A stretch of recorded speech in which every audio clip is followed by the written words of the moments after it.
Internet के जमाने में सोशल मीडिया की दुनिया में खुद को डिस्ट्रैक्शन से बचाना बहुत ही मुश्किल हो चुका है। सोशल मीडिया पर स्क्रॉल करते करते घंटों कब बीत जाता है किसी को पता ही नहीं चलता। दोस्त से चैटिंग करते करते घंटों कब निकल जाते हैं मालूम ही नहीं चलता है। हर तरफ से डिस्ट्रैक्शंस ही डिस्ट्रैक्शंस। पढ़ो तो भी नोटिफिकेशंस, सोशल मीडिया चेक करने का डिस्ट्रैक्शन, यूट्यूब पर कोई एजुकेशनल मोटिवेशनल वीडियो देखो तो भी सजेशंस में कॉमेडी वीडियो का डिस्ट्रैक्शन, दूसरों का लाइफस्टाइल को देखकर डिस्ट्रैक्ट होना कि हमारी क्यों ऐसी नहीं है, नेगेटिव न्यूज सुनकर डिस्ट्रैक्ट होना, स्मार्टफोन न चलाओ तो भी डिस्ट्रैक्शन और स्मार्टफोन चलाओ तो भी डिस्ट्रैक्शन। पर क्या जब से इंटरनेट सोशल मीडिया का जमाना आया है तभी से लोग डिस्ट्रैक्टेड होना शुरू हुए हैं? नहीं, जब सोशल मीडिया इंटरनेट का जमाना नहीं था तब भी लोग डिस्ट्रैक्ट हो जाते थे, लेकिन पहले का डिस्ट्रैक्शन लेवल आज के डिस्ट्रैक्शन लेवल से बहुत ज्यादा कम था। पर एक सवाल यहाँ पर यह भी उठता है कि क्या हम लोगों के डिस्ट्रैक्शन का पूरा कारण सोशल मीडिया इंटरनेट है? इस सवाल का जवाब जानने से पहले हमें ये जानना होगा कि हम सब किसी चीज से डिस्ट्रैक्ट होने से पहले हम खुद ही खुद को डिस्ट्रैक्ट करते हैं। एक बार फिर से मैं रिपीट कर रहा हूँ, हम सब किसी चीज से, सोशल मीडिया इंटरनेट से बाद में डिस्ट्रैक्ट होते हैं, उससे पहले हम खुद को ही डिस्ट्रैक्ट करते हैं। लेकिन कैसे? Contents hide. 1. हम डिस्ट्रैक्ट कब नहीं होते हैं? 2. हम डिस्ट्रैक्ट कब होते हैं? 3. डिस्ट्रैक्शन से कैसे बचे? हम डिस्ट्रैक्ट कब नहीं होते हैं? इसे 2 एग्जाम्पल से समझते हैं।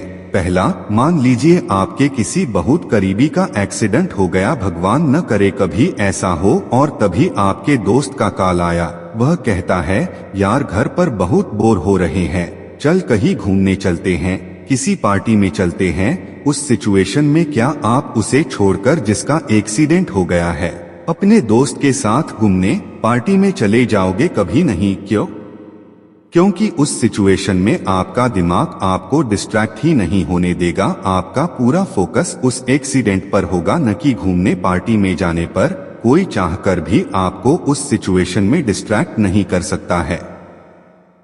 हम डिस्ट्रैक्ट कब होते हैं? अब दूसरा एग्जाम्पल मान लेते हैं, आप कोई काम कर रहे हो या आप बहुत मन लगाकर पढ़ाई कर रहे हो, तभी आपके दोस्त का कॉल है। वह कहता है, क्या कर रहा है तू? आपने बोला कुछ नहीं, बस पढ़ रहा हूँ। अब वह कहता है कि यार तू कैसे पढ़ाई कर रहा है, बोर नहीं हो रहा है?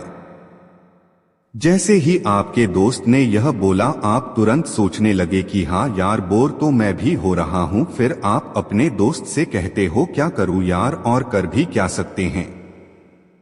फिर आपका दोस्त कहता है, फिर चल यार कहीं घूमने चलते हैं, और आप पढ़ना लिखना बंद कर देते हो और घूमने चले जाते हो। अब इस सिचुएशन में ये सोचने की मत गलती करना कि आपके दोस्त ने आपको डिस्ट्रैक्ट किया, नहीं, आपने खुद अपने आप को डिस्ट्रैक्ट किए। जब आपके दोस्त ने आपके पास कॉल नहीं किया था तब तक तो आप मन लगाकर काम पढ़ रहे थे, लेकिन जैसे ही उसने कॉल करके आपसे घूमने की बात की, आपका माइंड तुरंत घूमना इमेजिन करने लगा। अब जैसे ही आपने घूमना इमेजिन किए, आपको लगने लगा कि अभी के लिए घूमना जरूरी है क्योंकि मैं बोर हो रहा हूँ, और आप तुरंत डिस्ट्रैक्ट हो गए। क्या कोई ऐसा सिचुएशन था जब आप डिस्ट्रैक्ट ना होते? यस। अगर आपने घूमने को ज्यादा इम्पोर्टेंस न देकर जो आप कर रहे थे, यानी कि पढ़ाई को इम्पोर्टेंस दिए होते, नहीं मुझे पढ़ना है, घूमने से क्या मिलेगा या कुछ भी, तो कोई भी आपको डिस्ट्रैक्ट नहीं कर पाता, फिर चाहे वह आपके दोस्त का कॉल ही क्यों न हो। डिस्ट्रैक्शन से कैसे बचे? अब अगर आप इन दोनों सिचुएशंस को ध्यान से ऑब्जर्व करेंगे तो आपको पता लगेगा कि आप किसी भी चीज से बाद में डिस्ट्रैक्ट होते हैं, उससे पहले आपका दिमाग आपको डिस्ट्रैक्ट करता है। पहले सिचुएशन में आप डिस्ट्रैक्ट क्यों नहीं हुए? क्योंकि आपका दिमाग उस सिचुएशन में एक्सीडेंट को इम्पोर्टेंस दिया, ना कि घूमने जाने को। लेकिन दूसरे सिचुएशन में आप डिस्ट्रैक्ट क्यों हो गए? क्योंकि आपके दिमाग ने पढ़ने से ज्यादा इम्पोर्टेंस घूमने को दिया।